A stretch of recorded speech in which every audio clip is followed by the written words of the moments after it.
The NBA is not happy that tensions between teams and referees seem to be rising. Then again, 'tis the season. Playoff race pressure is real, and the NBA thinks, or hopes, that some tantrums in recent weeks can be attributed to that and not an eroding of the always tenuous relationship between those who commit infractions and those who call them.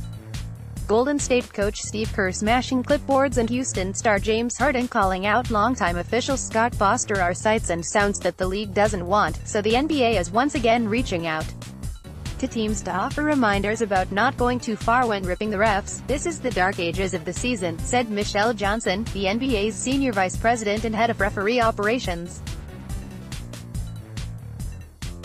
Teams are shaping up where they stand, and it matters more to some teams than others, and some coaches do tactical outbursts for the good of their teams. So even if we go to teams and they don't have a lot of issues, we want to keep the dialogue open. Kerr got fined $25,000 earlier this month for verbally abusing referee Ken Mauer, and the tirade was at the level where the Warriors coach obviously knew it would be costing him cash, so he decided to get his money's worth.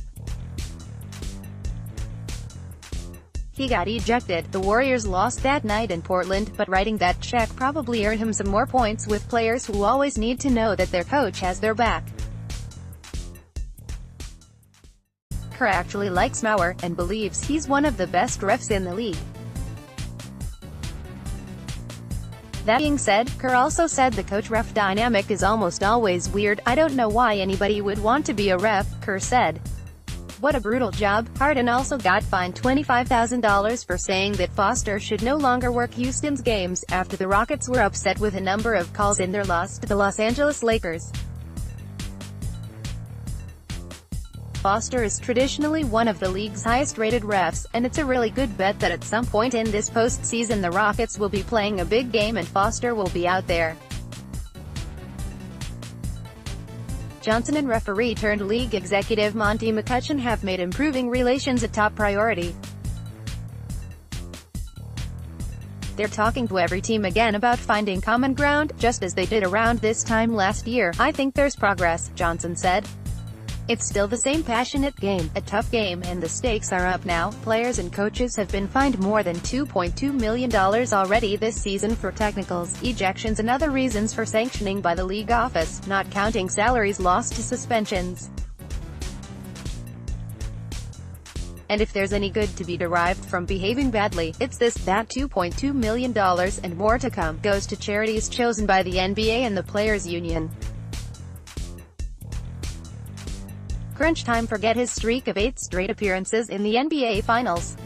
LeBron James's streak of 13 straight trips to the playoffs is in major peril. James and the Los Angeles Lakers, 29-30, are currently 10th in the Western Conference. And the Lakers do not have the easiest stretch run in the NBA, either. When he signed with LA, James knew getting the Lakers to the playoffs in year one would be a test. But it's proving to be a bigger mountain to climb than he imagined, partly because of injuries that the Lakers have been dealing with and partly because not all of his teammates have a real understanding yet of what it takes to get into the postseason. "I knew it was going to be very challenging, just because of the experience that the roster had at that point in time," James said. "I knew it was going to be challenging from that sense, but I felt like we could still play better basketball. They still have to face Milwaukee and Utah twice, plus have a 5-game Eastern Conference road trip in mid-March and 4 back-to-backs left to navigate." Among the other top teams left on the Lakers' schedule, Boston, Denver, Golden State, Oklahoma City, Portland and Toronto. Assuming it'll take 44 wins, basically the average needed over the last 5 years, to secure the No. 8 seed in the West, that means the Lakers would have to finish 15-8 to get into the playoffs. Magic happening. The Orlando Magic are on their hottest run in more than 7 years. Orlando's win in Toronto on Sunday was the 8th for Steve Clifford's club in its last 10 games.